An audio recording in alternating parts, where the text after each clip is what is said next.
저 옆에 계신 분들과 인사 먼저 나누겠습니다. 오늘 저녁에 뵙게 해서 참 반갑습니다. 반갑습니다. 반갑습니다. 하나님의 은혜와 복이 우리 사랑하는 성도님들 우리 모두 한 분 한 분 위해 함께 하시기를 주님의 이름으로 축복합니다. 그래서 우리 일상 사는 동안에 우리의 하루하루의 삶 가운데 함께 하시고 붙드신 하나님의 은혜와 복으로 인해서 늘 평강과 기쁨으로 주님의 인도하심, 주님의 붙들으심 가운데 이 땅에서 복된 삶을 살아가시는 저와 여러분 우리 모두가 되시기를 간절히 바랍니다. 그것이 바로 우리의 인생입니다. 이 땅에서 하나님을 모를 때는 우리가 우리의 인생을 살아가야만 했습니다. 내가 내 인생을 살아가기에 가족과 살아가고 또 내가 내 인생을 살아가기에 열심히 노력해서 능력을 키우고 많은 것들을 벌고 소유를 얻어서 죽을 때까지 그것으로 잘 먹고 사는 것, 그러다가 죽는 것, 그것이 우리의 인생이었습니다. 그런데 우리가 주님을 만나고, 우리 지난주에 2부 예배 때 우리 기타반에서 이제 오랜만에 특송을 하셨잖아요. 내가 주를 처음 만난 날, 내가 주를 처음 만났을 때 외롭고 쓸쓸한 모습, 방황하고 쓸쓸하고 참 외로운 그 인생 가운데 누가 찾아오셨어요? 주님이 찾아오셨어요. 나는 괜찮았는데 내 인생에는 별로 굴곡도 없었고 별로 그런 것이 없었는데요 싶은 분들도요, 그 마음 중심과 영혼을 들어가 보면 오히려 그런 분들이 영혼의 외로움과 갈급함을 느끼는 분들이 오히려 더 많으세요. 그때는 누가 필요한가? 주님이 필요합니다. 주님이 찾아오셔야 합니다. 수가성 여인에게 주님이 찾아와 만나주신 것처럼 그렇게 목말라하고 갈급해하는 우리의 인생 가운데 주님이 찾아와 주셔서 우리를 하나님의 자녀 삼으시고 붙잡아 주신 은혜, 그것이 바로 주님의 놀라운 은혜인 줄로 믿습니다. 그 인생 가운데 믿음으로 살아간다는 건 그래서 어때요? 이제는 주님과 함께 살아가는 거예요.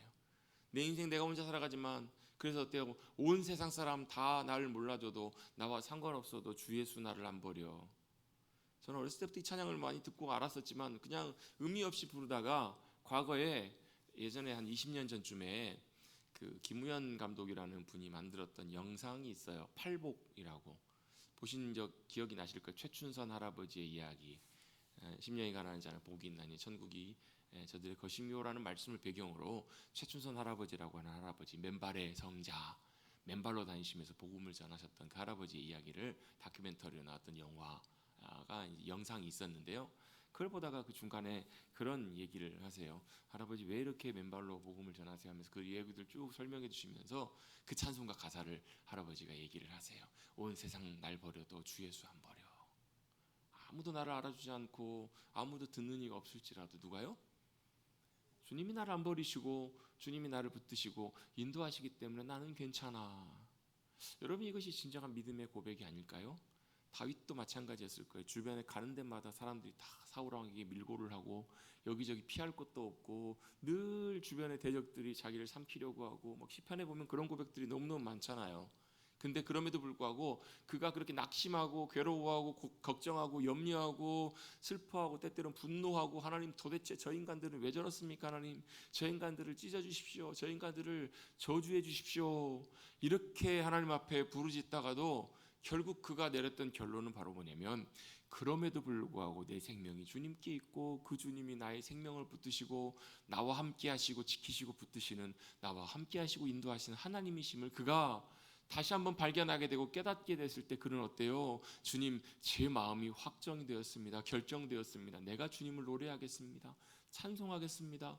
내가 새벽을 깨우고 만민 중에 온 열방 중에 주님을 높이며 찬양하겠습니다.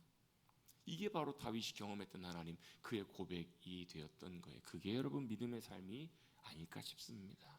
여러분, 우리가 믿음으로 함께 하시는 주님을 뵙게 되고 그 주님의 놀라운 역사하심을 우리가 만나게 되면요, 여기 앉아있다가 나가면서도 할렐루야 소리치며 내가 주님을 기뻐하며 높입니다, 이렇게 고백하게 되지 않겠냐는 거예요. 여러분, 그 은혜가 저와 여러분 우리 모두 가운데 함께 하시기를 주님의 이름으로 축복합니다. 그게 믿음으로 살아가는 삶이에요. 그게 믿음으로 살아가는 삶의 놀라운 귀한 은혜예요. 그런데 그게 아니면 어떻게 우리가 신앙생활 하냐면요, 고공고고고 예배 드리는 건 예배 드리는 거고 아멘 할렐루야 이렇게 하고요, 또 우리는 어디서요? 다른 데서 우리의 신앙생활의 즐거움을 찾아요. 같이 사람들과 함께 교제하고 노는 거, 어울리는 거, 얼마나 따뜻하고 좋아요. 아마 그것도 교제의 기쁨이긴 하지만 진짜는 뭔가, 진짜를 맛보고 진짜를 경험하면 여러분 우리는 그걸 구하게 돼요. 그걸 찾게 되거든요. 그게 바로 진짜 믿음의 삶이에요. 믿음의 삶은 뭐라고요? 상황과 환경이 있지만 그 가운데 함께 하시는 주님을 우리가 만나고 경험하고 그 주님의 붙들어 주심과 역사하심 가운데 우리가 어때요? 온 세상 다 날 버려도 유일하게 여전히 그럼에도 나를 포기하지 않고 버리지 않으시는, 사망도 죽음도 권세도 천사도 사탄도 어떤 것도 끊을 수 없는 하나님의 사랑이 나를 강권하시고 붙들고 계심을 깨닫게 되면 우리는 그 사랑에 매여서 감사하며 기뻐하며 믿음으로 주님과 함께 승리하며 살아가게 될 줄로 믿습니다. 그게 진짜 믿음의 삶이라고요. 여러분, 그 삶을 살아가시는 저와 여러분 되시기를 간절히 다시 한번 주님 여러분 축복합니다. 그게 어때요? 그게 믿음으로 살아가는 삶, 그게 은혜가 함께 하시는 삶이라고요. 하나님은 그렇게 우리 인간을 만드셨어요. 여러분, 성경의 제일 첫 번째 책이 무슨 책이에요? 창세기죠. 창세기 시작은 어떻게 시작해요? 하나님께서 처음에 시작에 하늘과 땅을 창조하셨습니다라는 말씀으로 시작해요. 창세기는 하나님의 창조의 이야기로부터 시작을 해요. 모든 것의 시작이 바로 누구요? 창조하신 하나님, 창조주 하나님의 역사를 통해 시작하고 있음을 성경은 분명히 말씀해주고 계세요. 왜 하나님께 천지를 만드셨을까? 뭐 하시려고요? 사랑하는 인간과 함께 만드신 창조의 세계 가운데 하나님의 역사와 일들을 이루어 가시려고요. 하나님이 창조하신 모든 세계 가운데 누구에게요? 인간과 함께. 그래서 어때요? 창조의 세계를 창조의 질서대로 이끌고 세우도록 맡기신 거라고요. 그게 뭐예요? 창세기 1장에 나오는 인간에게 하나님께서 하셨던 말씀이죠. 하나님께서 어때요? 아담을 만드시고 아담에게 복주심에 이르시되 너는 뭐하라고? 생육하고 번성하라, 땅에 충만하라. 이 말은 무슨 얘기냐면요, 아담을 하나님의 형상대로 만드셨잖아요. 그 말은 무슨 얘기냐면 하나님과 닮은 존재로 아담을 만드셨다고요. 근데 그 아담이 어때요? 땅에 충만하라는 말은 아담 이거예요. 자식을 낳았는데 7남매를 낳으셨다고 봐요. 저희 아버님이 7남매, 어머니 6남매세요. 옛날에는 뭐 7남매, 9남매, 10남매 많았잖아요. 그럼 어때요? 7남매가 조로로 모이면 어때요? 아버지 얼굴. 아니면 뭐예요? 뭐 옆집 아저씨예요? 아니잖아요. 엄마 얼굴이잖아요. 누구예요? 둘 중에 하나라고요. 누구예요? 아버지 얼굴 아니면 어머니 얼굴. 물론 어떤 경우에는 뭐 할아버지 얼굴, 외할아버지 얼굴 나오는 경우도 있긴 있겠죠. 근데 결국은 뭐예요? 아버지로부터, 어머니로부터 나온 피로 그 자식이 태어나요. 아버지를 닮은 모습으로. 그게 뭐냐면 그게 형상이에요. 형상. 아버지 형상대로. 왜? 아버지로부터 났으니까. 예? 이해가 되십니까? 그렇죠? 자녀들 놓고 보세요. 저희 집은 3대1이에요. 저 닮은 애 셋, 엄마 닮은 애 하나. 자기 애기 엄마는 넷째 낳을 때 자기 닮을 줄 알았대요. 아빠 이제 첫째, 셋째가 아빠를 닮았으니까 둘째, 넷째는 엄마 닮을 거라고. 몰라요. 엄마 아니면 아빠 닮아요. 근데 아담은요, 누가 만드셨어요? 누가 이 땅에 나게 하셨어요? 하나님이 나게 하셨다고요. 그래서 누구 닮았어요? 하나님 닮았다고요. 하나님 닮은, 여러분 생각해 보세요. 자기 닮은 아들이 있으면 좋아요, 싫어요? 싫어요?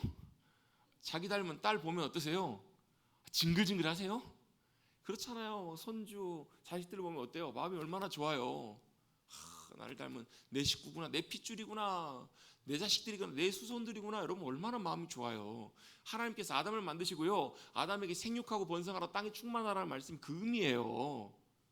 아담이 어때요? 자식과 후손들이 다 누구 닮았어요? 하나님 닮은 자식. 그래서 아담이 하나님을 닮았어요. 왜? 하나님이 아담을 이 땅에 만드시고 이 땅에 태어나게 하셨으니까. 그러면 아담의 후손은 누굴 닮아야 돼요? 아담을 닮아야 돼요. 원래는 아담을 닮으면 결국 누굴 닮는 거예요? 하나님을 닮은 거라고요. 그럼 아담의 후손들이 땅에 가득하면 누굴 닮으뇨? 다 하나님의 닮은 하나님의 후손들이 온 땅에 가득하라고 명령하신 거예요. 그 말씀이 이해가 되십니까? 그게 생육하고 번성하라, 땅에 충만하라는 하나님의 말씀의 의도예요. 계획이라고요. 하나님의 영광, 하나님의 후손들이 하나님 닮은 형상들이 가득하면 하나님이 그걸 보시면서 얼마나 기뻐하시겠냐고요. 그게 하나님의 영광이에요. 영광. 하나님이 영광 받으시는 거예요. 그리고 또 하신 명령이 뭐냐면 생육하고 번성하라, 땅에 충만하라, 또 뭐하라고? 땅을 다스리라, 정복하라, 땅을 통치하라는 거예요. 여기서 이 정복하라, 다스리라는 말은 막 옛날에 식민지처럼 막 들어가가지고 막 그렇게 하라는 의미가 아니에요. 무슨 말이냐면요, 하나님이 창조하신 이 천지 만물을 어떻게 해요? 하나님의 법대로, 하나님의 질서대로 다스리고 운행하고 통치하라는 거예요. 그 권한을 하나님께서 아담에게 주신 거예요. 그래서 제가 어젠가 그젠가 새벽에 말씀 나누면서 그 권한을 대표적으로 보여주는 제일 중요한 특징이 바로 뭐냐면 동물의 이름 짓기 하신 거라고. 그렇죠? 사자가 왔어요. 아담이 뭐라고 불렀어요? 사자라고 하니까 사자가 된 거예요. 여러분이 가셔가지고 사자를 보면서 야, 너 사자라는 이름이 안 어울린다, 너 호랑이라고 해라 한다고 사자가 호랑이가 돼요, 안 돼요? 안 돼요. 여러분에게 그런 권한이 없어요. 안타깝지만 누구에게 하나님께서요? 아담에게 그 권한을 주셨다고요. 근데 그 권한이 원래는요, 자, 사자를 사자라고 할 수 있는 권한은 원래 누구에게 있냐면 사자를 만드신 분에게 있어요. 마찬가지 아니에요? 여러분이 고생해갖고 낳은 자식, 원래는요, 여러분의 자식의 이름을 짓는 권한이 원래는 누구에게 있어요? 부모님 여러분에게 있다고요. 어떤 경우는 그 할아버지 좀 지어주십시오 부탁할 수 있겠지만, 참 어떤 분들을 보면 그런 분들이 계세요. 참 안타까워요. 어디 가고 생면부지 위에 철학관에 가가지고 돈 주면서 이름 지어갖고 오신 분들이 계세요. 아이의 운명을, 아이의 이름과 모든 것들을 누구에게 맡겨요? 생면부지의 책임도 못 질 사람에게 맡긴다고요. 물론 그분 딴에는 역하게 맞춰갖고 뭐 좋은 이름 지어주겠죠. 바램이에요, 바램. 여러분, 만드신 하나님께서 모든 것을 주관하시고 소유권이 하나님께 있어요. 근데 그걸 누구에게요? 아담에게 맡기셨다고요. 그 말은 무슨 얘기냐면, 아담아, 내가 만든 천지 만물을 네가 뭐 하라고요? 다스리고 관리해라, 이 의미라고요. 그럼 잘 해야 되잖아요, 그죠? 잘 해야 되잖아요. 어디서 에덴에서 하나님과 함께 거하며 살면서 그걸 잘 해야 되는데, 죄송합니다, 우리 조상님 아담님이 그냥 어리석게 그냥 속아가지고, 요즘 뭐라고 하는 뭐예요? 보이스피싱 당해가지고, 사기를 당해가지고 어떻게 해요? 홀라당 다 넘겨먹어요. 누구에게요? 죄에게 그 권한이 넘어가고요. 죄의 짝꿍이 누구예요? 사망이에요. 죄의 결과가 사망이에요. 근데 죄와 사망을 통해서 역사하는 존재가 있네요. 그가 바로 누구냐면 옛뱀이라고도 하는 사탄이에요. 사탄. 그 사탄이 죄와 사망의 권세로 죄와 사망, 죄가 딱 들어오기 시작하니까요, 사망이 딱 들어와요. 죄의 결과가 사망이니까. 왜 그거냐면, 제가 늘 설명하는 것처럼 죄 때문에 생명의 하나님과의 아담의 관계가 깨져버려요. 인간과의 관계가 더 이상 함께할 수 없게 되는 거예요. 빛과 어둠은 함께할 수가 없어요. 물과 기름은 함께할 수가 없어요. 분리가 돼요. 완전히. 빛이 임하면 어둠이 사라지고, 어둠이 있을 때는 빛이 없기 때문에 어둠이 있는 것처럼, 하나님과 죄는, 하나님의 의와 죄는 함께할 수가 없어요. 그래서 어떻게 해요? 하나님께서 하나님 쫓아내세요. 하나님 만드신 에덴에서 아담을 쫓아내시고, 이 땅이 어떻게 해요? 하나님과 상관없는 황폐해져 버린 이 땅이 된 거예요. 어떻게 해요? 창조 이전처럼 땅이 혼돈하고 공허하고 어둠이 가득 덮고 있는 그 땅으로. 그래서 우리 살고 있는 세상을 보시면 어떠세요? 어둠이 가득해요? 아닌 것 같으세요? 보이지 않는 어둠이 꽉 잡고 있어요. 황폐해요, 안 해요? 좋은 땅도 있는 것 같지만 실제로는 어때요? 하늘에서 비만 안 내리면 완전 땅이 짝짝 갈라져요. 강릉에 2달, 3달, 몇 달 안 내렸더니요, 농작물들이 다 타서 죽더라고요. 그게 뭐예요? 황폐함이에요. 공허해요. 만족할 것 같은데 아무리 이 땅에 있는 좋은 것들 다 누려봐도 어때요? 공허해요. 제가 대학교 때 신학교를 다녔는데요, 그래도 막 재밌는 게 참 많더라고요. 그때 당시에 볼링이 붐이 불었어요.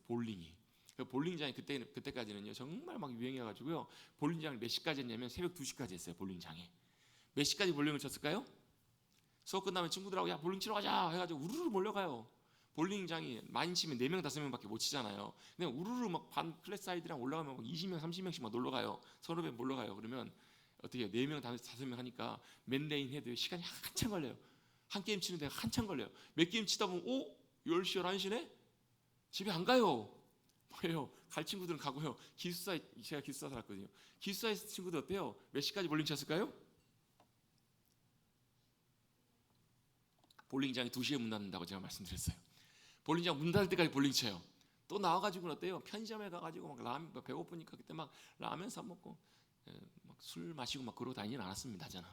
아무튼 라면 막 먹고 막 거기 만두 먹고 막 그래 놀아요. 한참 놀다가 뭐 어떤 친구들은 뭐 만화방 가기도 하고, 뭐 당구 당시 치는 친구들은 뭐 당구장 가기도 하고, 저는 막 한참 놀다가 언제요? 해가 뜨는 걸 보고 이제 기숙사 들어가는 거예요.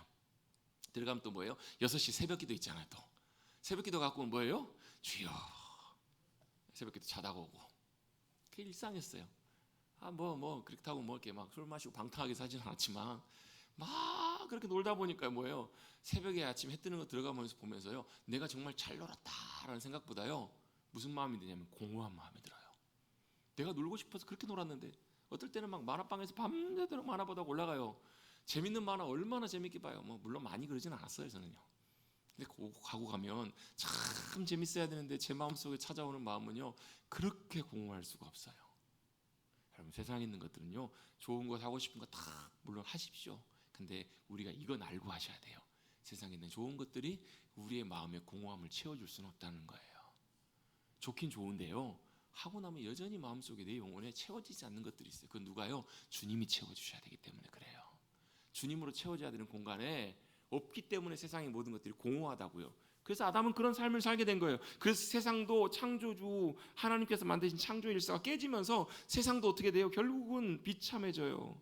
결국은 어떻게 해요? 인간도 세상도 뭐예요? 죄와 사망의 권세에 완전히 묶여버린, 자유케 될 수 없었던, 묶여버린, 결국 죽을 수밖에 없는 인생을 살게 된 거예요. 그래서 창세기 이야기는요, 창조에서 시작해서 뭘로 끝나냐면요, 죽음으로 끝나는 게 창세기예요. 맞죠? 아니에요? 아담도요, 하나님께서 만드신 창조 인생, 아담도 결국은 죽음으로 끝나요. 노아도 죽음으로 끝나고요. 누구도요, 하나님께 선택하신 아브라함도 결국은 죽음으로 끝나요. 또 누구도요? 이삭도, 야곱도 결국은, 아브라함의 자손들도 결국 죽어요. 야곱도 결국 죽습니다. 그리고 뭘로 끝나요? 요셉의 죽음으로 창세기가 끝나요. 자, 창세기는 뭘로 시작해서 뭘로 끝난다고요? 하나님의 창조로 시작해서 뭘로 끝나냐면 바로 인간의 죽음으로 끝나는 것, 그것이 바로 창세기의 이야기입니다. 그러면 그냥 끝나겠네요. 제가 1년 반부터, 작년부터 창세기 말씀을 다시 한번 살펴보고 있는데요, 여러분 이 큰 그림을 보는, 성경을 우리가 읽을 때는 하나님의 큰 그림과 의도를 보면 하나님의 마음과 의도와 그 맥들이 잘 보여요. 그게 보여야 우리는 하나님의 말씀의 의도들을 잘 보게 돼요. 여러분 지난 월요일 날 우리 장로님 두 분하고 권사님 몇 분하고 같이 이제 세미나를 다녀왔는데요, 그때 하셨던 목사님 말씀 기억나시는 분 계실 것 같아요. 그 목사님 성경을 읽는 이유 중에 본인이 중요하게 성경을 읽는 이유를 하나님의 마음을 알기 위해서 읽으신다고. 굉장히 중요한 부분이거든요. 성경 읽을 때 왜 읽는가? 말씀이 위로가 되니까 필요해서 읽기도 있지만 진짜 중요한 것은요, 성경을 통해서 말씀하신 하나님. 그리고 여러분 그런 사람들 있잖아요, 그 말귀를 잘 못 알아듣는 사람들이 있으시죠, 주변에. 말귀를 못 알아듣는다는 말이 무슨 말이에요? 무슨 말인가요?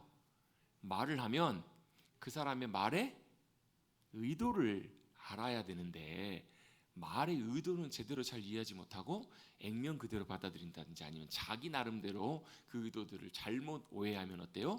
복창이 터집니다. 안 그러세요? 이렇지 않으세요?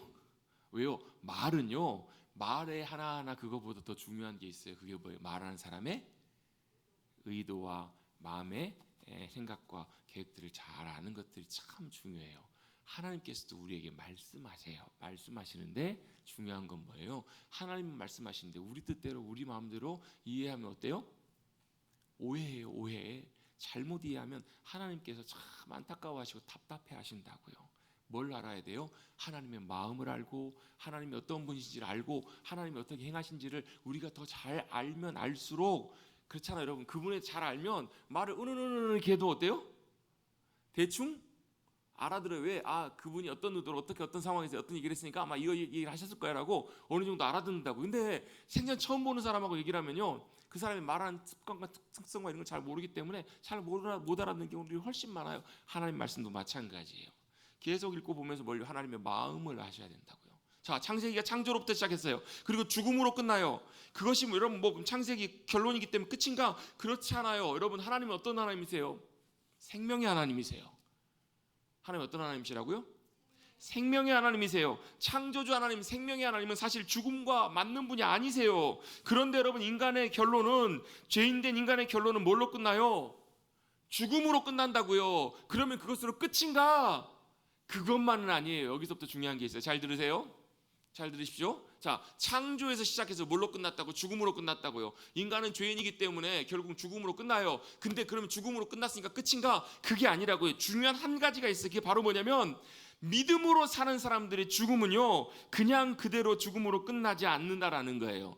무슨 말이냐면 믿음 안에서, 물론 여러분 죽은 다음에 주님이 주시는 영생을 누리겠지만 그것과 상관없이 그 안에 뭐가 포함되어 있냐면요, 그것뿐만 아니라 믿음으로 사는 사람은 믿음으로 사는 사람의 죽음을 넘어서서 뭘로 이어지냐면요, 비전으로 이어진다는 거예요. 자, 무슨 말이냐면요, 사람은 다 결국 죄인된 우리 인간은 다 어떻게 돼? 결국 죽잖아요. 아브라함도 죽고 야곱도 죽고 누구도 죽었어요? 요셉도 죽었다고요. 근데 믿음으로 사는 사람은요, 죽음이 죽음으로 끝나는 것이 아니라 뭐가 남냐면 그 믿음을 통해서 역사하는 하나님의 비전, 그 말은 무슨 얘기냐면 하나님의 약속이 남고 여전히 유효하다는 말이에요. 그게 이 삶이 굉장히 중요해요. 왜? 그 창세기 50장 말씀을 통해서 볼 수 있어요. 이 비전이 무슨 비전인가? 하나님의 약속이고 하나님의 언약, 그 언약이 이루어지는 놀라운 실제라는 거예요. 그걸 누가요? 아브라함도 보았어요. 그걸 누가요? 야곱도 보았어요. 그걸 누가 보았어요? 요셉도 봤다고요. 믿음의 사람들은요, 자신의 삶은 언젠가 끝날 것을 봐요. 그러나 뭘 보냐면 믿음으로 하나님이 행하실 놀라운 역사들을 그가 죽음에도 불구하고 주님이 그 역사를 이루실 것을 믿음으로 바라보고 죽는다고요. 자, 아브라함의 일 한번 들어보십시다. 아담부터 한번 해봅시다. 아담이요, 범죄한 다음에 하나님께서 아담에게 약속을 하세요. 무슨 약속을 하세요? 야, 여자의 후손이 너희를 넘어뜨렸던 뱀의 머리를 부술 거라고. 기억나시죠?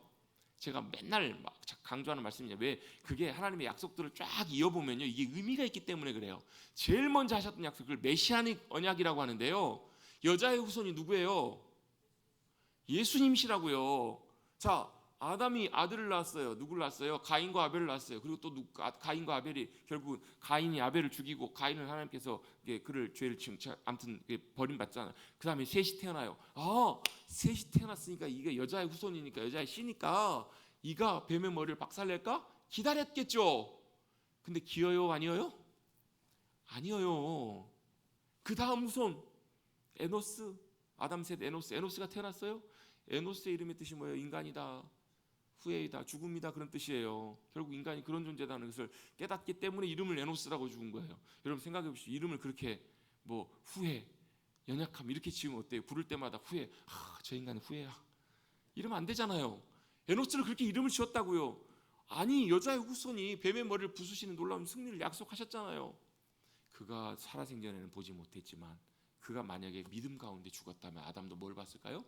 저 먼 훗날 하나님께서 보내셔서 태어나게 하실 여자의 후손 예수 그리스도께서 뱀의 머리를 박살내실 것을 믿음 안에서 보았을 거라고요. 누구도요? 아브라함도 마찬가지. 아브라함에게 무슨 약속을 하세요? 야, 내가 너를 복주고 큰 민족을 이루게 하리라, 큰 민족을 이루라고 말씀하시잖아요. 결국 그 약속을 아브라함이 성취되는 것을 보았어요, 못 봤어요? 못 보고 죽었다고요. 큰 민족을 이루게 하리라 말씀하셨는데 아들 하나 낳고 죽잖아요. 이삭 하나 낳고 죽는다고요. 그는 그 약속이 성취되는 것을 못 보았어요. 근데 히브리서 11장에 보면요, 믿음의 사람들의 이야기도 쫙 나오면서요, 믿음으로 살았던 사람들은 그가 그의 인생 살아있는 동안에 하나님의 약속을 다 믿었지만 그 약속이 성취되는 것을 보았다, 보지 못했다? 보지 못했다라는 거예요. 근데 믿음으로 멀리 다 내다봤다는 거예요. 여러분, 이것이 믿음이에요. 믿음은 뭐예요? 바라는 것들의 실상이요, 보지 못하는 것들의 증거라고. 그 말의 의미가 무슨 얘기냐면 간단하게 믿음은 지금 내 손에 있어요, 없어요? 없어요. 보여요, 안 보여요? 안 보여요. 근데 그것이 이루어질 것을, 지금 내 눈에는 보이지 않지만 이루어질 것을 내다보는 것이 믿음이라고요. 지금 내 손에는 없지만 분명히 주님이 갖고 계시고 역사하실 것을 보는 실체가 있다는 것을 보는 것, 그게 바로 믿음이라고요. 그래서 믿음으로 사는 사람들은 자기 생애 못 본 사람들이 거의 대부분이에요. 아브라함도 못 봤어요. 근데 뭘로 봤어요? 믿음으로 주님께서 그 일을 행하실 것을 아브라함도 믿고 보았다는 거예요. 그게 믿음인 줄로 믿습니다. 그래서 죽음은 죽음으로 끝나지 않아요. 믿음으로 살았던 사람은 죽음으로 끝나지 않아요. 비록 아들 이삭 하나 낳았지만 큰 민족을 이루게 하시겠다? 그는 그의 육신의 눈으로 보지 못하고 죽었지만 아들 아브라함은 믿었고 보았어요. 하나님이 그 일을 이루실 것임을. 그리고 그 약속하신 그 땅에서 놀랍게 번성하실 것을 그는 믿고 보았던 거예요. 야곱도 죽으면서 마찬가지고요. 그래서 모든 아들들을 향해서, 특별히 누구요? 요셉의 두 아들까지 자기 아들로 두 배로 삼아 복을 주면서 자녀들을 축복하며 죽습니다. 그는 죽지만 뭐 하는 거예요? 후손들을 통해서 하나님께서 행하실 일들을 아브라함은 바라보고 그렇게 고백하며 믿음으로 기도하며 죽어요. 또 그가 죽으면서 남겼던 유언이 있죠. 어제 49장 뒷부분부터 해가지고 오늘 50장 1절부터 이어지는 내용에 보면요, 자기가 죽을 때 요셉에게 뭘 부탁하죠? 자기가 죽거든 자기 시신을 꼭 어디다가요? 가나안 땅 막벨라 굴에다가 꼭 그렇게 매장해 달라고 부탁을 해요. 왜 그랬을까요?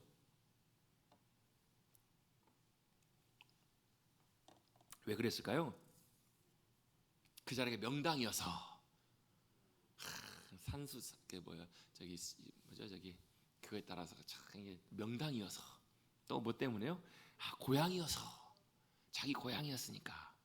근데요, 단순히 고향이 아니라요, 자기 고향이 아니라 하나님의 약속의 땅이자 그 약속이 성취될 곳이기 때문에 그곳에 뼈를 묻고, 뿐만 아니라 그 뼈를 묻은 그 무덤을 통해서 후손들이 그 무덤을 통해서 하나님의 약속이 계속 이어지고 성취될 것임을 보기를 원했기 때문에 그런 유언을 남겼다는 거예요. 단순히 좋은 땅이 아니에요. 그 자기 죽으면 약속의 땅, 조상 아브라함 때부터 묻힌 그 땅에 자기를 묻어달라. 이것은 뭐예요? 하나님의 약속이 그곳 가운데 이루어질 것을 그런 믿음 가운데 보았기 때문에 그런 유언을 남긴 거예요. 할렐루야. 그래서 그의 죽음은 그냥 죽음으로 끝나지 않아요. 뭘로 이어져요? 믿음 안에서 하나님의 약속이 이어지는 놀라운 역사로 그대로 이어지고 있는 거예요. 요셉의 죽음도 마찬가지예요. 이 약속은 약속에 대한 믿음은 요셉 때도 똑같아요. 요셉도 죽을 때 뭐래요? 유언을 남깁니다. 뭐라고 유언을 남기죠? 한번 보십시다. 24절입니다. 24절 한번 읽어보실까요? 시작. 요셉이 그 형제들에게 이르되 나는 죽을 것이나 하나님이 당신들을 돌보시고 당신들을 이 땅에서 인도하여 내사 아브라함과 이삭과 야곱에게 맹세하신 땅에 이르게 하시리라 하고, 요셉이 또 이스라엘 자손에게 맹세시켜 이르기를,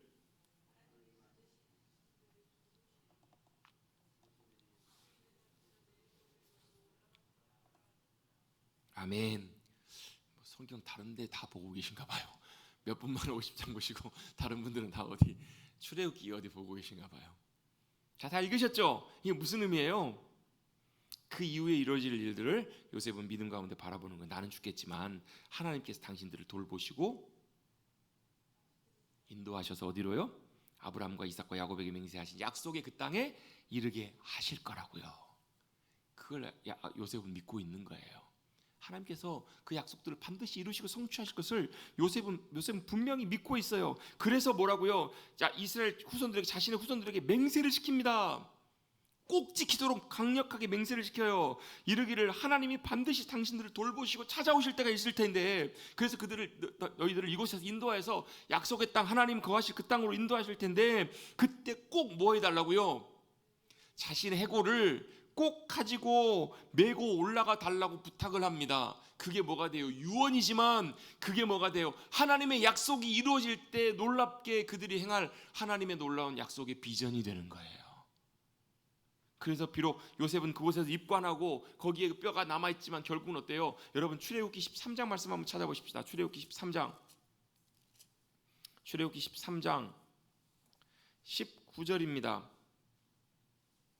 101쪽에 있습니다. 한번 읽어보십시다. 19절 시작.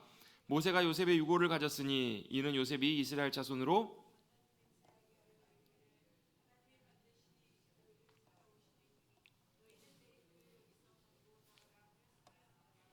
아멘. 자, 모세가 뭘 챙겨요? 요셉의 유고를 챙겼다고. 왜 그랬을까요? 그의 후손에 남겼던 유언이 아마도 그 후손을 통해서 계속해서 이어졌겠죠. 그 유골이 단순히 여러분 그 요셉의 유골만 갖고 간 건가요? 아니요. 거기에는 뭐가 담겨 있냐면요, 하나님이 행하실 놀라운 일들이 그 안에 같이 담겨 있잖아요. 뭐 하실 때요? 하나님이 그들을 애굽에서 건져내셔서 그들을 어떻게 해요? 이스라엘 땅으로 다시 돌아오게 하실 그때가 올 것임을 잊지 않고 기억하도록 요셉이 그렇게 유언을 남겼던 거잖아요. 죽음으로 요셉의 인생이 끝났습니다. 그러나 그의 믿음의 삶은 여전히 계속 이어져서 400년의 시간이 지났을 때, 400년 후에 하나님이 그들을 애굽에서 건져내셔서 구원하실 때, 애굽의 놀라운 역사하심으로 10가지 재앙을 통해서 6월절날 하나님의 놀라운 구원의 역사하심으로 그들에게 구원을 이루실 때, 요셉의 유언, 요셉이 바라봤던 믿음의 약속, 그 약속이 그대로 성취되는 것을 보게 되잖아요. 여러분, 하나님의 약속은 하나님께서 반드시 이루십니다. 그리고 약속을 믿고 따라가는 믿음의 백성들의 삶을 통해서 그의 삶은 죽음으로 끝날지라도 여전히 다음 세대까지 이어지게 되는 것임을 믿으시기를 주님의 이름으로 축복합니다. 여러분, 그거 남기십시다. 믿음의 유산 남기십시다. 믿음의 유언을 통해서 그 약속들이 놀랍게 이어져요. 그리고 그것이 반드시 언제요? 하나님의 때에 성취된다라는 것을 우리는 성경을 통해서 보게 돼요. 여러분, 성경 읽으실 때요, 이렇게 읽으면 이게 참 보이면 재밌어요. 요셉이 그걸 부탁을 하잖아요. 근데 그걸 잊어버려요? 안 잊어버려요? 안 잊어버리고 딱 정확하게 그걸 기억하고 모세가 또 그 유골 들고 올라가요. 그게 뭐예요? 그냥 단순히 요셉의 유골 들고 가는 게 문제가 아니라요, 하나님이 약속하시고 말씀하신 대로 그 일들이 하나하나 다 이루어지는 것을 우리가 실제로 보게 되는 거잖아요. 자, 같이 한번 따라서 고백해 보겠습니다. 하나님은 말씀하시고 그 말씀이 약속이 되어 언약이 되어 하나님이 반드시 성취하십니다. 아멘. 그것을 믿는다면 우리의 삶뿐만 아니라 그 다음 생에도, 여러분 그렇잖아요. 조지 밀러 목사님이 평생 살면서 여러분 5만 번 응답 받으셨다고, 엄청나게 응답 받으셨는데, 그분이 살아생전에 평생 자기의 지인들과 친구들 중에서 그분들이 예수 믿고 구원받기를 위해서 4사람인가 5사람을 위해서 그렇게 기도하셨대요. 근데 그가, 목사님이 돌아가실 때까지 그 사람들이 예수님을 믿어요, 안 믿어요?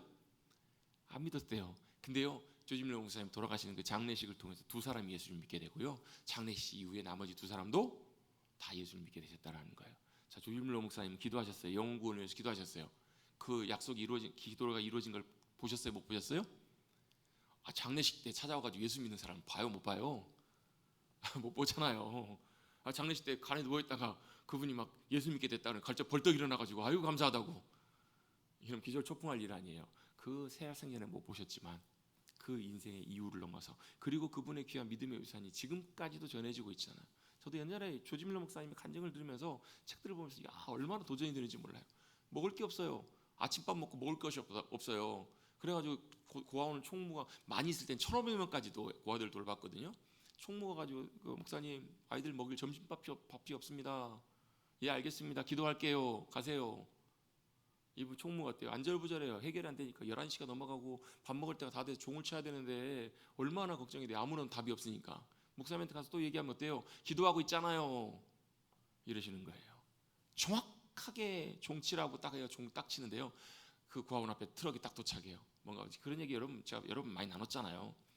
빵이 실린 트럭이 가득 그 고아원에 도착을 한 거예요. 아이들 다 먹일 수 있을 만큼의 빵이 도착을 하는 거예요. 뭔 빵인가 봤더니 아침에 그 주변에는, 런던 주변에 있었던 빵 공장에서 빵을 굽다가 실수로 관리자가 깜빡해가지고 완전히 타서 못 먹을 정도는 아닌데 상품으로는 팔 수 없을 그런 빵이 만들어진 거예요. 이거 어떻게 하나 고민하다가 버리긴 아까우니까 고아원에 있는 아이들이 갖다 줘야 되겠다. 옆에 고아원 갖다 줬더니 아이고 우리는 너무 많아요. 이렇게까지 필요 없어요. 혹시 저기 조지 밀러 목사님 고아원에 가서 한번 물어보세요. 그 시간들이 정확하게 어때요? 목사님 기도하고 있었을 그 시간들이잖아요. 여러분, 하나님의 약속, 하나님께 우리가 믿음으로 기도하는 기도, 그 기도가 우리 눈에 보일 때는 어때요? 이 눈에 아무 증거? 아니 배워도 어때요? 주님은 그 역사를 통해서, 믿음을 통해서 주님이 행하신 말씀과 약속을 그대로 성취해 가시고 이루어 가시는 주님이심을 우리가 믿어야 될 줄로 믿습니다. 정확한 타이밍 하나님께서 한치 오차도 없이 먹이시고 입히실 하나님, 그분이 바로 고아들의 아버지시고 저와 여러분의 아버지심을 믿으시길 간절히 바랍니다. 요셉은 바로 그 믿음 가운데 섰던 거예요. 믿음으로 유언을 남겨요. 그리고 그 유언이 뭐가 돼요? 죽음으로 끝나는 인생이었지만 결국 그것이 하나님의 비전이 됩니다. 하나님 말씀을 통해 하나님의 마음과 의도를 알고 믿어 순종함으로 하나님께서 행하실 일을 분별하고 동참하는, 그것이 바로 뭐라고요? 그것이 바로 믿음의 삶인데요, 그것이 하나님의 비전이 되는데, 그렇게 되면 자기가 살든지 죽든지 하나님께서 그 약속과 비전을 성취하실 거라는 것, 그것을 요셉은 믿었던 것이고요, 우리도 그렇게 믿음으로 믿고 살아가야 되는 우리가 되어야 될 줄로 믿습니다. 그게 바로 야곱의 죽음, 요셉의 죽음을 통해서 우리가 볼 수 있는 바로 우리의 믿음의 삶의 모습들입니다. 영원한 삶을 살아가는 삶의 모습들입니다.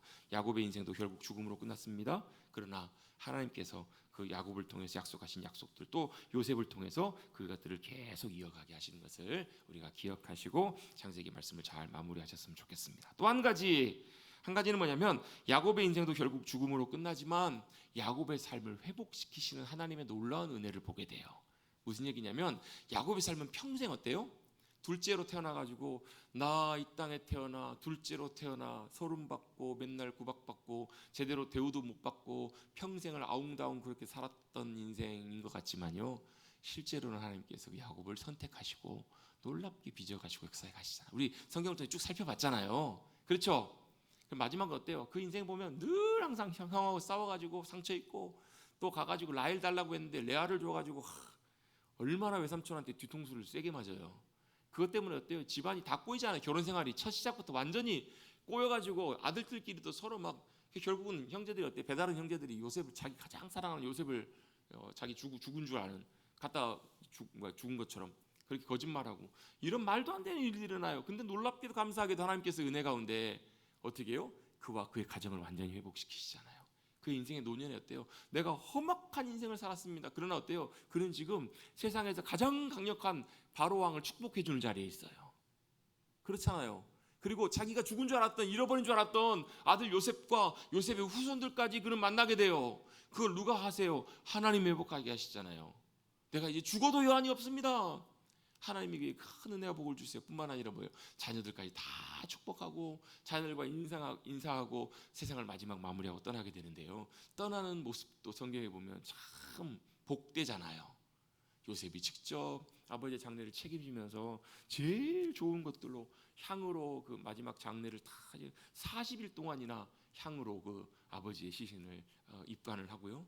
또 어때요? 많은 사람들이 며칠이나 70일 동안이나 그를 또 애곡해요. 여러분 가끔 큰 국가에 애도할 일이 있으면 보통 하루 정도 조기 달고 이렇게 애도하잖아요. 며칠 동안요? 70일 동안요. 자, 야곱이 뭐 애굽의 왕이었습니까? 아니요, 전혀 상관없어요. 누구 덕분에요? 애굽의 왕 바로 밑에 있었던 총리 요셉 덕분에 그렇잖아요. 근데 그것들도 다 하나님의 은혜 아니겠어요, 여러분? 하나님께서 은혜 가운데 그 가운데 함께 하셔서 최고의 존엄을 가지고 최고의 장례식, 모든 사람들이 아파하는, 모든 사람들이 애통해하는 장례식에 수많은 사람들이 몰려들어요. 그리고 결국 아버지 유언을 따라서 어디까지요? 다시 가나안 땅까지 올라오게 되는데요. 올라와가지고 사람들이, 애국 사람들이 엄청나게 많이 와가지고 슬퍼하고 있으니까 그 주변에 있던 사람들이 보면서 뭐라고 불러요? 아벨 미스라임이라고 불러요. 아벨 미스라임. 도대체 저 사람이 누구길래, 누구의 장례길래 저렇게 많은 사람들, 애국 사람들이 올라와가지고 슬퍼하냐는 거예요. 누구예요? 야곱의 장례예요. 야곱의 장례. 아벨이란 말은 슬픔이라는 말이고요. 미스라임이란 말이 미츠라임, 애굽이란 말입니다. 그 말은 무슨 얘기냐면 애굽인의 슬픔이라는 말이에요. 도대체 야곱이 무슨 인생이기에 애굽 사람들이 그토록 그의 죽음을 애도하고 슬퍼하냐고요. 생각해보세요. 장례가 나가지고 장례식을 하는데 올 사람이 없는 것 같은데 막 나중에 알고 보니까 엄청나게 많은 사람들이 와요. 왜 그래요? 봤더니 막 그분이 막 살아생전에 막 좋은 일을 많이 하시고 막 이랬던 것들이 있는 거예요. 그분들이 너무너무 고마워하고 너무너무 슬픔 가지고 와가지고 가족들을 위로하고 그런 모습 보면 어때요? 참 안 좋으세요? 참 좋지 않으세요, 여러분? 그 모습을 보면. 그리고 사람들이 다 뭐라고요? 아, 저분 참 인생 잘 사셨다. 보통 이렇게 얘기를 하잖아요. 야곱의 인생이 여러분 잘 산 인생인가요? 그건 잘 모르겠어요. 분명한 것은 많은 사람들이 그의 죽음을 함께 애도하고 슬퍼해주고 있는 것을 보면서 참 야곱의 삶 가운데 하나님께서 은혜가 함께 해주셨구나. 그걸 우리는 말씀을 통해서 볼 수 있다라는 것입니다. 이게 바로 뭐라고? 하나님의 은혜가 아니겠습니까? 그렇죠? 마지막 한 가지 장면만 하나 봅시다. 마지막 그 하나, 오늘 50장에 나오는 한 이야기가 하나 더 있죠. 아버지가 죽은 다음에 누가 형들이 찾아와요. 형들이 와가지고 요셉에게서 무슨 얘기를 해요? 형들이 어때요? 15절에 보시면 요셉의 형제들이 그들의 아버지가 죽었음을 보고 말하되 요셉이 혹시 우리를 미워하여 우리가 그에게 행한 모든 악을, 무슨 얘기인지 다 아시겠죠? 예, 형들이 지금 큰 잘못을 했잖아요. 요셉이 다 용서했는데 여러분 누구는요? 형들은 여전히 뭐가요? 그 죄책감과 죄의식이 여전히 남아있는 거예요. 요셉은 다 해결됐지만 형들에게 남아있어요. 여러분 그래서요, 죄를 지은 사람이 여러분 더 사실은 더 많이 매어요, 죄에. 그래서 은혜가 필요하고요, 죄를 회개하고 주님 앞에 가서 그 문제를 해결하는 게 참 중요해요. 왜요? 죄 지은 사람이, 죄 짓고 나쁜 짓 한 사람이 여러분 옛날에 그렇잖아요. 맞은 사람은 어때요? 발 뻗고 자고 때린 사람 어때요? 발 뻗고는 못 자나 봐요. 아무튼 무릎 꿇고 주무셔야 되는지. 그렇잖아요, 여러분. 형들이 먼저 마음에 찔려가지고 거짓말을 만들어내는 거예요. 요셉에 가가지고 아버지가 돌아가시기 전에 아버지가 요셉에게 용서하라고 얘기했다고. 그 얘기를 들을 때 어때요? 형들이 그걸 보면서 울어요. 요셉이 그 얘기를 들을 때 울어요. 왜 울었을까요? 성경에 그 이유는 설명되어 있지 않아요. 나중에 천국 가서 요셉에게 물어보십시다. 물어봐야 알 것 같아요. 설명이 안 돼 있으니까. 왜 울었을까요? 한번 추측을 한번 해보십시다. 왜 울었을까요? 성경 읽으실 때는 여러분 이걸 생각을 하지. 이게 묵상이에요, 묵상. 요셉이 왜 울었을까? 하나님 가르쳐 주세요. 이렇게 묵상하다 보면 요셉의 마음을 알게 되고 요셉의 이런 의도를 좀 알게 될 거예요. 아마도 추측컨대 요셉이 그 형들의 마음, 형들의 그 모습을 보면서 안타까워서 울지 않았을까 싶어요. 왜요? 이미 요셉은 형들을 다 용서하고 그 문제가 해결이 됐는데 여전히 그 문제에 남아있는 여러분, 그래서요 우리가 죄를 짓게 되면 그 죄가 나를 옥죄고 나를 자유하지 못하게 만들어요. 이미 상처받고 아픔 당한 요셉은 문제가 다 해결됐는데 누구는 형들은 아직 그 문제가 해결되지 않은 거예요. 형들은 그 용서를 믿지 못했던 거예요. 아버지가 안 계시니까 달라질 것이다, 불안해하면서 잊지도 않는 말들을 만들어내요. 요셉은 그 모습을 보면서 울어요. 자기는 다 해결됐지만 여전히 형들은 자유롭지 못한 모습을 보잖아요. 그게 죄라는 거예요, 여러분. 그게 죄예요. 그래서 여러분, 우리 가운데 죄가 있음을 깨닫고 발견할 때마다 그 문제를 가지고 하나님 앞에 가져가십시다. 하나님의 용서와 은혜를 구하시고, 물론 여러분 죄는요 두 가지 차원이 다 있어요. 그 죄가 하나님께 향한 죄라면 하나님 앞에 용서를 구하시고 하나님의 용서와 은혜를 구하면 이제 더 이상 끝이에요. 하나님께서 어때요? 다시는 기억지 않으세요. 그런데요, 사람과의 관련된 죄, 하나님 기뻐하시지 않는 죄로 인해서 사람과의 관련된 죄라면 사실 그 책임들도 우리에게 있어요. 그리고 또 한 가지는 죄를 지으면요 그 죄에 뭐가 남냐면 그 영향력이 남아요.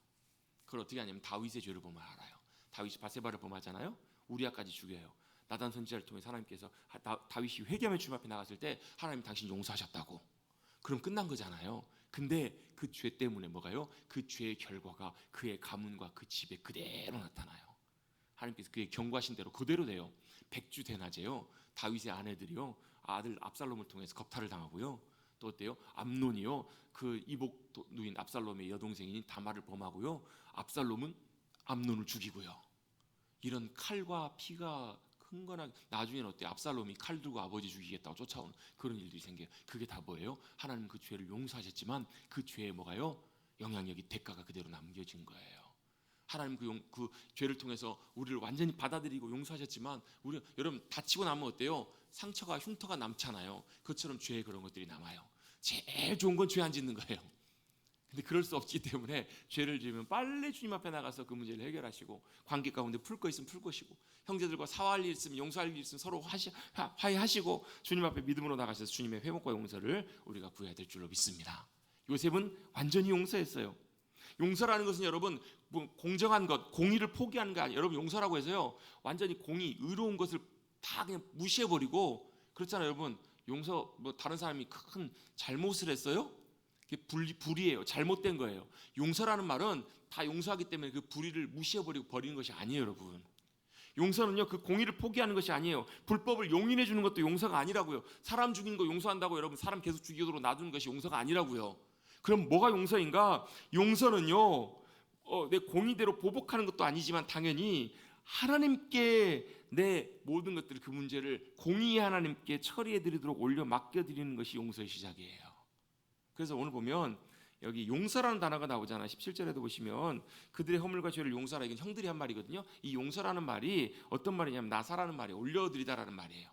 올려드리다, 또 어떤 의미가 있냐면 그 단어 안에 올려드리다, 가지고 가다, 제거하다, 이런 의미가 있어요. 그럼 요셉이 했던 말에서 그 힌트가 있습니다. 19절이에요. 뭐 울고 있으니까 형들이 와가지고 우린 당신의 종들입니까? 그러니까 더 얼마나 기가 차요. 19절에 뭐라고 했냐면 요셉이 그들에게 이르되 두려워하지 마소서, 내가 하나님을 대신하리까. 이게 요셉의 용서의 핵심이라고요. 뭐 하는 거예요? 요셉은 그 문제를 누구에게요? 하나님께 맡겨드린 거예요. 올려드린 거예요. 나는 하나님 대신할 수 없습니다. 이게 용서의 굉장히 중요한 자세예요. 또 한 가지는 뭐냐면요, 하나님께서 요셉의 마음을 이미 만져주신 거예요. 어떻게 해요? 그 일들을 통해서 하나님이 놀랍게 행하신 일을 그가 보았기 때문에 그래요. 여러분 상처와 아픔과 억울함과 손해가요 하나님의 큰 그림 안에서 나를 향한 놀라운 선하신 계획이심을 본다면 그것이 나에게 더 이상 상처와 아픔 되지 않아요. 그게 20절에 나옵니다. 당신들은 나를 헤아려 했으나 하나님은 그것을 선으로 바꾸사 오늘과 같이 많은 백성과 생명을 구원하게 하시려 하셨다고요. 자기를 죽이려고 했던 형들의 죄를 하나님께서 어떻게 해요?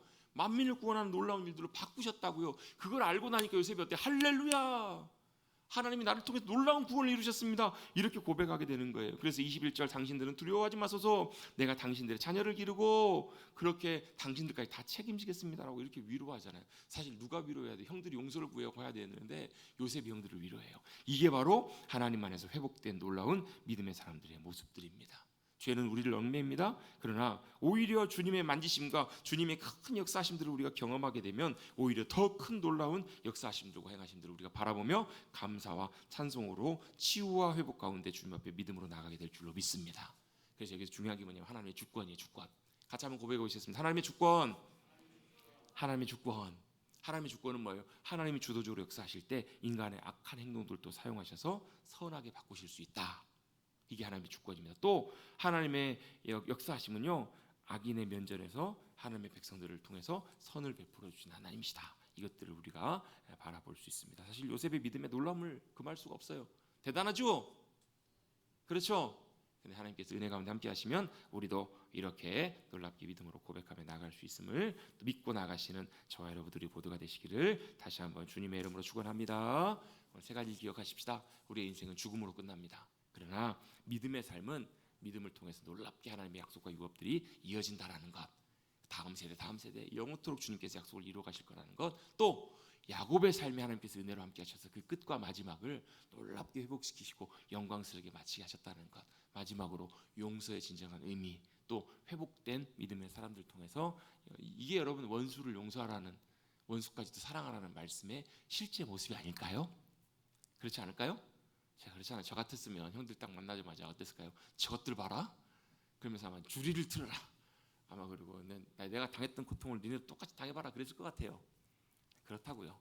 근데 그것이 아니라 요셉처럼 하나님의 기쁨으로 믿음으로 승리하시는 저와 여러분들이 모두가 되시기를 간절히 주님의 이름으로 축복합니다. 우리 함께 찬송하고 기도하겠습니다. 435장입니다.